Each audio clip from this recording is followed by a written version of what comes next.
الله الله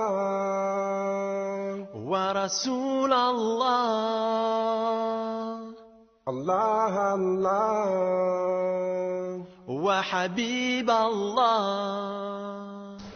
Assalamu alaikum wa rahmatullahi wa barakatuhu.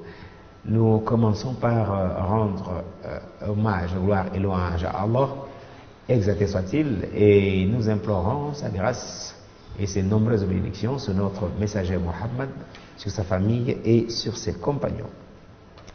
Fidèles téléspectateurs, chers frères et sœurs, vous qui aimez votre chaîne, nous voici encore dans un numéro complémentaire par rapport à ceux que nous avions livrés dernièrement, donc par rapport au thème qui s'intitule « Le système économique dans un État islamique ».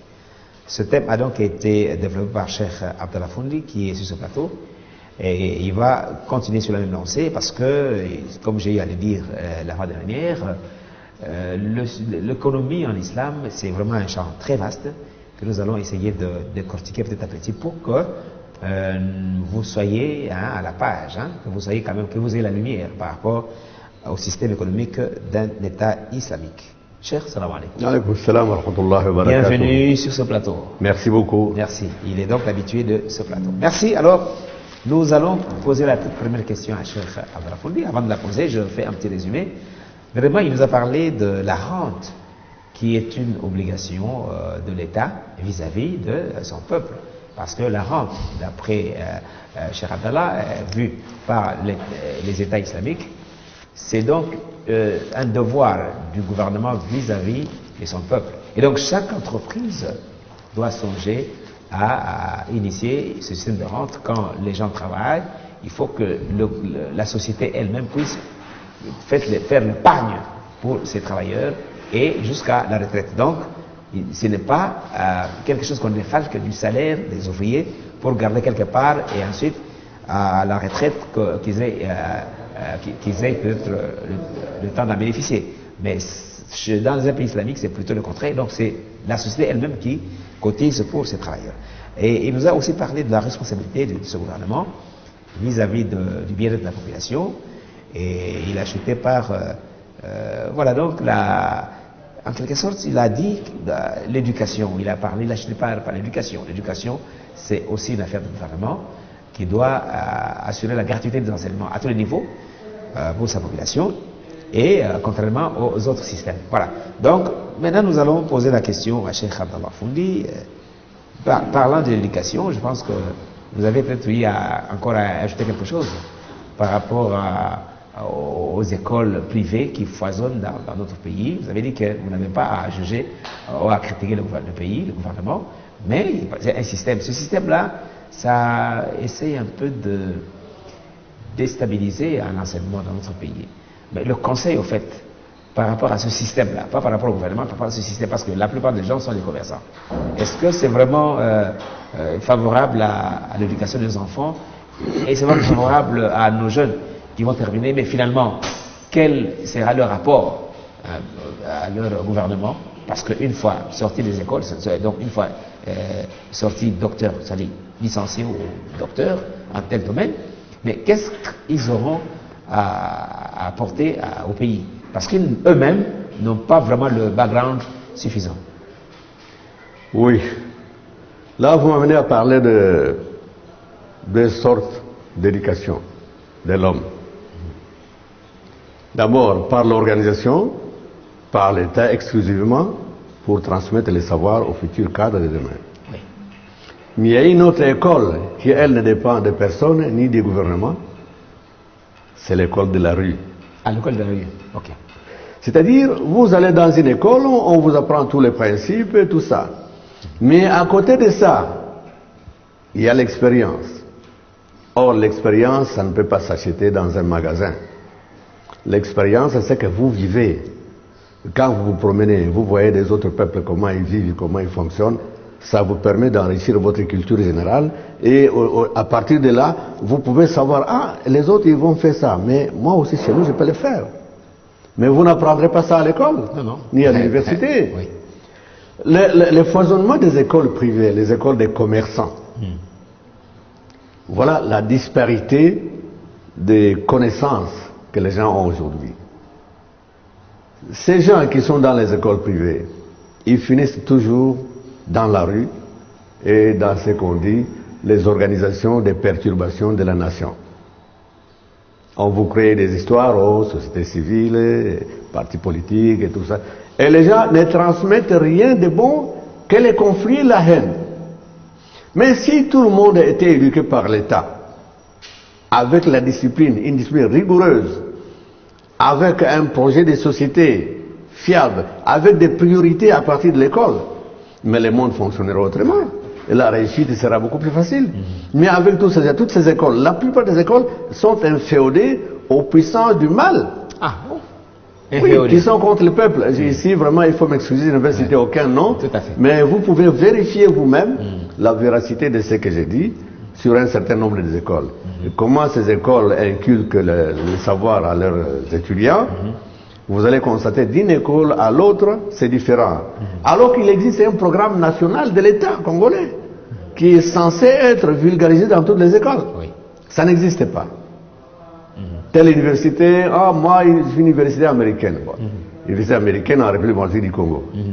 Ça peut exister. Je ne vois pas. Peut-être pour les Américains qui sont au Congo. Au Congo, mais non, c'est les enfants de Congolais qui sont là-bas. Alors, il y a des enfants de Congolais qui sont aussi là-bas. Ils reçoivent une éducation autre que celle que les autres ont reçue. Ça veut dire qu'ils ne respectent pas le plan national, le programme national de l'éducation. Peut-être, mais pas tout à fait, parce que leurs diplômes doivent quand même être homologués par l'État congolais. Est-ce que c'est homologué? Ça, c'est une question.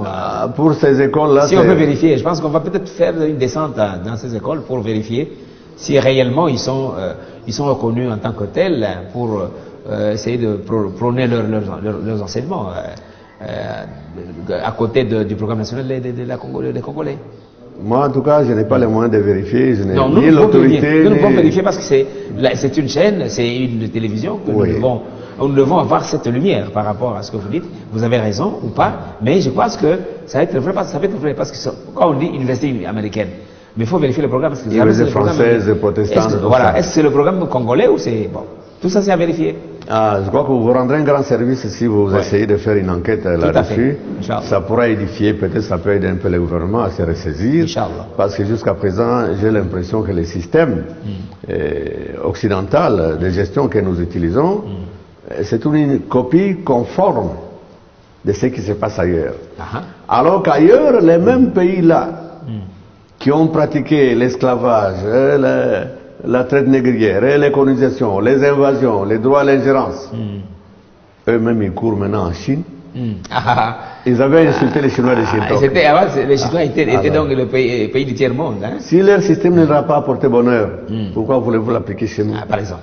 Pourquoi ne pas réfléchir sur un mode de gestion du pays, mais même une démocratie à l'africaine, par exemple, basée sur les recherches et les expériences de ceux qui nous ont précédés, voire même les autres expériences des autres. On peut aussi copier les autres, parce que le monde aujourd'hui, c'est un village, comme on dit. Oui, pas un village planétaire. Et personne ne peut vivre en autarcie, mais nous pouvons copier les bonnes choses, mais pas les mauvaises choses. Mais généralement, on copie les mauvaises choses. Il y a une question que vous ne m'avez pas posée. Laquelle, Est-ce que l'armée et la police ne font pas partie? On arrivera là. On va en arriver là. Parce que moi, tu vois, à cause de cette réticence ou de cette comment on peut définir ça, de cette hostilité que les pays occidentaux ont sur l'islam, ou ils ont contre les pays islamiques, parce que comme vous savez, la Turquie, je ne sais pas quand est-ce qu'elle sera alignée dans les G20 là, je ne sais pas. Bon, est-ce que c'est pas par exemple à cause de ce système-là qui va peut-être détruire le leur, qu'ils sont réticents à pouvoir copier ou regarder un peu, jeter un coup d'œil sur l'économie islamique? Oui, mais un général américain a dit sur l'Internet, si nous déstabilisons les autres, c'est pour qu'ils ne deviennent pas forts, pour nous déstabiliser un jour. N'est-ce pas? Oui. Là, ce sont des enseignements qu'ils ont tirés de Machiavelli, que vous avez connu, un Italien, le prince de l'invisible. De l'invisible, oui, c'est voilà. Juste. Donc, je crois que c'est clair. Tout homme a l'intelligence que Dieu lui a donnée pour pouvoir distinguer les bonnes et les mauvaises choses. Quitte à lui de se libérer d'abord, d'être lui-même indépendant dans sa pensée, dans sa façon de voir, sans considérer que l'autre est supérieur à lui. Vous voyez? Si nous arrivons à comprendre que nous-mêmes nous sommes très utiles, Dieu nous a créés, il nous a mis quelque part, c'est à nous que revient maintenant le devoir de faire les bonnes choses, de faire développer notre pays, de donner une bonne éducation à nos enfants. Au lieu de copier les autres, de nous confier aux autres toujours. Vous voyez les gens par exemple, je ne dis pas qu'il ne faut pas aller étudier à l'étranger, il faut étudier. Vous avez beaucoup de diplômés de l'extérieur qui sont ici, mais nous ne voyons pas les résultats. De l'extérieur. Oui. Or, nos frères chinois, eux, ils envoyaient leurs enfants à l'étranger pour aller étudier et essayer de venir transmettre le savoir. Former dans beaucoup de domaines. Alors, oui. Et ils vont revenir au pays pour transmettre, pour justement appliquer cette formation dans leur pays. Et aujourd'hui, la Chine est devenue une puissance économique mondiale, hein, je vous assure. Et même les grandes puissances que nous appelons, les grandes puissances, entre guillemets, maintenant, ils vont en Chine pour chercher de l'argent. Mais aujourd'hui, la Chine, elle est partout, hein, elle est au top par rapport à la technologie, par rapport à l'économie du pays. Mais elle est en train de transcender son économie dans presque beaucoup de pays africains. Alors, ce modèle-là, c'est pas un modèle à suivre, ça. Si, parce que le modèle est bon. Est-ce qu'il faut dire non, nous n'allons pas copier cela? Parce que, non, vérifiez d'abord le modèle pour que vous puissiez mettre aussi chez vous ce système qui est aussi bien par rapport au système économique islamique aussi. Mais le messager d'Allah l'a dit il y a 1400, presque 40 ans aujourd'hui, il a dit aux musulmans, allez en Chine, chercher les savoirs. Ah, là, la Chine, vraiment, depuis cette époque-là, il y a 1400 ans. Oui. Alors, les Chinois, tout comme les Japonais, tout comme les Vietnamiens, ils ont appliqué ces principes. Parce que d'abord, ils étaient patriotes chez eux, ils ont aimé leur patrie. Contrairement à nous, Africains, quand on va dans un pays où il y a des grands buildings, on change même notre langage. Nous ne parlons même plus notre langue, on parle la langue des autres, on s'habille comme les autres, croyant que ça y est, nous sommes développés. Mais les Japonais, lorsqu'ils ont étudié à l'étranger, ils rentrent chez eux pour transmettre. Les Chinois, pareil. Les Vietnamiens, pareil. Je peux vous citer un cas, si vous voulez. Oui, allez-y. Parce que vos questions poussent toujours à aller. C'est très bien, moi j'aime ça. Ça c'est bon, bien. le cas d'un jeune qui s'appelait Nguyen Ai Quoc. Ouais. Nguyen Ai Quoc, retenez ce nom-là. Nguyen Ai Quoc. Oui. Je vais vous dire qui était. Qui est-il? Les Français ont envahi son pays. Ah bon? L'Indochine. Ah, Indochine, ok.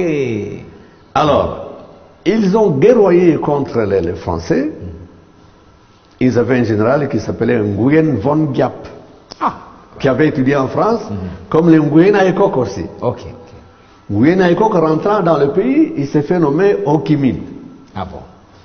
Eh bien, ils ont battu les Français à plate couture à Dien Bien Phu, où plus de 30 000 soldats français ont été liquidés. Oui. Et les Français ont fui, ont laissé l'Indochine. Ah bon? L'Amérique a dit, moi je vais aller combattre les communistes. Ils ont envoyé toutes leurs armadas pendant 27 ans. Mais ils ont été défaits à Hanoï. Ah, ok. Où ils ont pris la fuite, ils ont laissé plus de 40 000 véhicules en état de marche. Plus de 700 avions en état de voler. Tout ça. Mais pourquoi? Parce que ces gens-là aimaient leur pays. Voilà, le patriotisme. Ils avaient appliqué le principe de la souveraineté, de l'amour de la patrie. Voilà comment ils ont réussi. Et nous connaissons par principe, lorsqu'un peuple est agressé, il reçoit le soutien d'Allah s'il décide de se défendre. Oui. S'il ne se défend pas, bon. Non, parce que Dieu dit dans le Coran, Ra'd, c'est le tonnerre, hein, j'espère. Oui. Il dit que Dieu ne change rien d'un peuple si celui-ci ne veut pas ce changement à lui-même. Voilà. C'est ça, c'est le verset coranique. Allez-y. Bon, maintenant, nous avons parlé de l'éducation. Est-ce que l'éducation concerne seulement les civils? Ah, ça c'est l'éducation, peut-être la formation maintenant, toujours dans l'éducation. Oui, parce que l'État a aussi ces gens spécialisés dans la défense de la patrie. Voilà. Allez-y. Allah nous dit dans le Saint-Coran, وَأَعِدُّوا لَهُمْ مَا اسْتَطَعْتُم مِّن قُوَّةٍ وَمِنْ رِبَاطِ الْخَيْلِ تُرْهِبُونَ بِهِ عَدُوَّ اللَّهِ وَعَدُوَّكُمْ. Allez-y. Préparez la force pour faire peur à mes ennemis qui sont aussi vos ennemis. Là, c'est les militaires, maintenant. Voilà. Le volet du militaire. Donc, c'est la formation Ils recommandent militaire. la formation des militaires. J'étais très content hier en voyant en Tanzanie, le président allait inaugurer le premier convoi des officiers qui ont terminé. Ils étaient 417. Le président tanzanien. Non, le nôtre, le président tanzanien. Ah, C'est notre président 417 ouais.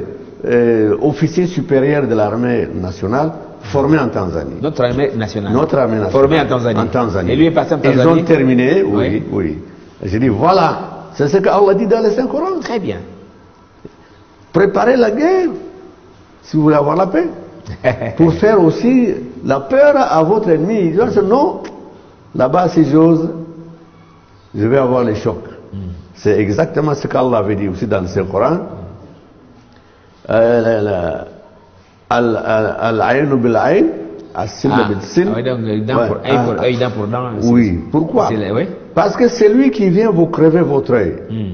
Faites tout pour lui crever les siens. Faites-lui sentir la douleur. Comme ça, il va s'arrêter.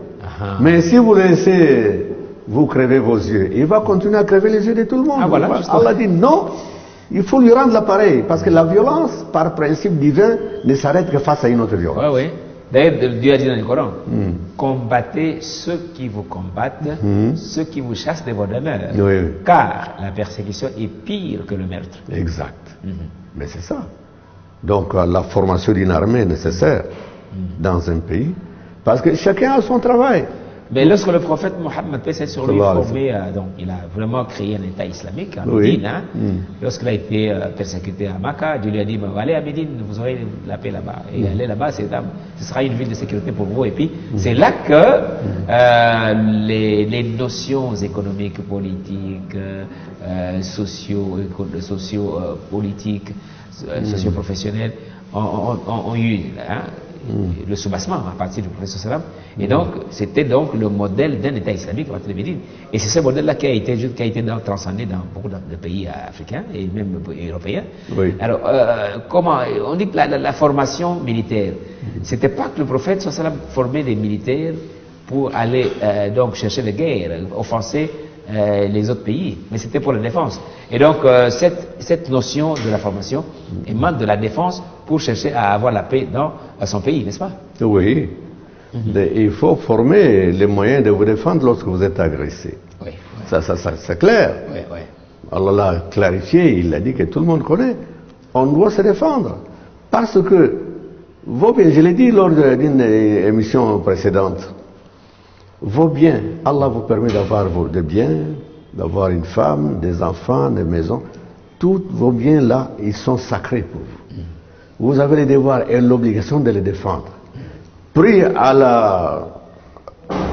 la notion de défendre la patrie, toute la patrie est sacrée pour tous ses habitants. Tout le monde a le droit de défendre la patrie, par tous les moyens. Et c'est pourquoi Allah a dit, préparez la force pour faire peur à tous ceux qui veulent vous agresser. Et puis Allah nous dit aussi de ne pas agresser les autres. Inna Allah la yuhibbul mu'tadin. Voilà. Lorsque nous sommes agressés et nous nous défendons, Allah nous dit défendez-vous, mais ne transgressez pas. Si nous avons la victoire sur l'ennemi, on ne peut pas détruire tout. Vous voyez? Et c'est pourquoi chaque fois quand les musulmans étaient attaqués, lorsqu'ils venaient toujours à vaincre leurs ennemis, ils ne tuaient pas les captifs. Ils ne brûlaient pas les maisons, ils ne tuaient pas les animaux, ils laissaient tout le monde à l'heure, à sa façon de vivre. Donc, tuer, ce n'est pas bon. Bien, tuer n'est pas bon, mais on tue selon la loi. Oui, selon la loi, oui. Alors, parlez-nous un peu de la notion du patriotisme vécu au Congo. C'est pas de la politique, hein, mais parce que le Congolais commence à comprendre qu'il y a une invasion quelque part contre eux, c'est-à-dire par partir de leur richesse. Et cette invasion-là crée un certain déséquilibre, parce qu'on ne voit pas ça comme ça, mais c'est à travers le PNB que nous avons dans notre pays, qui se volatilise sans passer par la banque. La banque centrale n'est pas au courant, et il y a des diamantifères qui installent des comptoirs dans les provinces qui regorgent des minerais, à tout ce que vous voulez, tout ce que nous connaissons. Et donc, ça échappe au contrôle du gouvernement, parfois, parce que ces gens, ils essaient de faire la fraude. Est-ce que Et ce système vu par l'islam, comment peut-on justement arriver à les corriger d'après l'expérience de l'islam ou des musulmans, à partir du prophète, et même après le prophète par ses compagnons, comment ils ont géré les pays? Est-ce qu'il y a eu des fraudes comme ça où il y a eu un système, des mesures d'encadrement par rapport aux richesses du pays? Les mesures d'encadrement, je vous ai parlé du Beit al-Mal et la zakat qui est respectée. Mais dans les pays, il n'y a pas de détournement, il n'y a pas de vol. Parce que la loi est forte là-bas. Oui. Si vous volez, on va d'abord vérifier si vous n'avez pas de travail. Si vous n'avez rien, vous avez volé pour survivre. Là, l'État se fera l'obligation de vous trouver du travail. On ne va pas vous appliquer la loi. Mais si par contre vous avez un travail rémunérateur qui vous permet de vivre sans vouloir chercher l'argent ailleurs et que vous avez volé, là la loi vous condamne, on vous coupe la main droite. Là même si vous avez tué quelqu'un sans raison, vous serez tué aussi. Ça, c'est dans un État islamique. Dans un État islamique. Ça ne peut pas s'appliquer dans un Non, État laïque, par exemple. Un État... Ouais, parce que l'État laïque a justement sa loi et ses principes. Hein. Et donc, dans un État laïque, nous avons la prison qui attend les criminels, qui attend justement les corrupteurs, les consorts. Et donc, bon, c'est un système voulu par la loi congolaise, mais à l'État islamique, c'est pas cela, c'est vraiment la loi de Dieu. Et donc, c'est ça la différence. Alors, cher, nous allons encore continuer à parler du civisme dans notre pays et même ailleurs, dans le pays islamique. Le civisme est bien capté par la population. C'est cette motivation est due au fait que l'économie tourne bien, ou c'est peut-être le cas seulement par rapport au dire du prophète, aimer son pays, ça fait partie intégrante de la foi. C'est comment vous allez relier ou lier ces deux aspects? C'est très simple. Les soubassements de tout ça, ça c'est le résultat que vous voyez dans les pays islamiques. Les soubassements, l'élément principal, c'est la foi en Dieu, c'est la crainte de Dieu. La crainte de Dieu, c'est ça. Quand on a la crainte de Dieu, je ne peux pas faire du tort à mon prochain parce que le jour dernier, je vais passer devant un tribunal. Je ne vais pas voler les biens de mon frère parce que la loi est là et elle est sévère et on va me couper la main. Voilà, tout ça, quand il y a la loi de Dieu qui s'applique dans un pays, vous pouvez être certain que dans ce pays-là, il n'y aura pas de dérapage. Personne ne vole, d'ailleurs, c'est très simple. Vous avez été au Soudan. Oui. Moi, j'étais là avant vous. Vous avez vu des grandes pancartes électroniques qui indiquent le nombre d'argent qui entre dans les caisses du Trésor national. Des milliards à la seconde. Carrefour, d'ailleurs. Des milliards et des milliards. Depuis l'application de la charia, on ne vole plus là-bas, on ne détourne plus. C'est la charia là-bas. Et ils sont combattus parce que dès que les gens ont cessé de voler, ils se rapprochent de Dieu, et ceux qui travaillent avec les diables ne peuvent plus les toucher. On va les diaboliser, on a massacré ceci, on a fait cela, mais chez nous on a tué plus de 8 millions de personnes. Nous n'avons même pas encore vu la Cour pénale internationale envoyer un mandat d'arrêt contre les gens qui ont fait ça. Vous voyez, je m'excuse, je suis du pays, je dois parler aussi de ce qui nous intéresse, parce que nous sommes victimes, nous les peuples congolais. Nous devons revenir à Dieu pour nous protéger et pour recevoir son aide. Non, par rapport à ça, je crois que c'est tombé dans les oreilles des gens qui comprennent. Parce que nous devons protéger notre pays contre les invasions étrangères. Hein. Nous avons été marginalisés un peu longtemps et nous devons le défendre. Ça, c'est très important. Hein. Parce que quand on parle de charia, les gens disent que bon, la charia, ça c'est pour donner l'amour à des gens, mais ils ne comprennent pas réellement c'est quoi la charia. Mais déjà, Cheikh Atala vous explique que la charia, c'est pas seulement punir les gens qui ont pillé le pays, qui ont tué, mais c'est aussi implanter des systèmes fiables de la gestion, la bonne gestion du gouvernement, la gestion de l'éducation, la gestion de la police et de l'armée, pourquoi pas. Il faut la charia pour que les gens comprennent un peu qui nous sommes dans ce monde et qu'est-ce que nous avons comme devoir vis-à-vis de notre pays et quel est le devoir du pays vis-à-vis de ses autochtones et aussi les devoirs vis-à-vis de Dieu. C'est très important. Donc, cher, vous avez vraiment été explicite par rapport à ça. Je crois que nous allons peut-être clore ce débat, mais parce que vous avez eu à expliquer clairement le système économique dans un pays islamique. Vous avez pris comme l'élément au centre de tout, c'est l'homme. C'est ça votre départ. C'est l'intelligence de l'homme, c'est ça qui crée. Et c'est Dieu a mis dans l'homme cette intelligence pour gérer le monde. Et donc, en communion avec les autres, parce qu'il n'est pas seul le seul. Vous avez été vraiment explicite. Et donc, le système de gestion économique d'un pays islamique défend la riba. Ah, la banque la mer. L'usure, oui. Les intérêts usuraires. Voilà le secret du pays islamique, parce que on vous donne de l'argent, on finance des projets, mais en retour, on vous demande aucun rond. Si vous n'avez pas gagné de pourcentage. bénéfice, oui. Voilà, merci. Mais si vous avez le bénéfice, vous partagez avec la banque. Merci à Cheikh Abdallah Foundi qui nous a accompagnés cet après-midi. Merci à vous qui nous avez suivis sur Lumière TV, qui est votre canal bien aimé. Et l'émission s'intitule Économie et vie. Et le thème était donc le système économique dans un État islamique. Oui. Continuez toujours à suivre cette chaîne. Accrochez-vous fermement au programme de cette chaîne et vous ne serez jamais déçus. Merci à vous, que Dieu vous protège. Assalamu alaikum wa rahmatullahi wa barakatuh. Wa alaykum assalam wa rahmatullahi wa barakatuh. Allah, Allah. ورسول الله Allah, Allah. وحبيب الله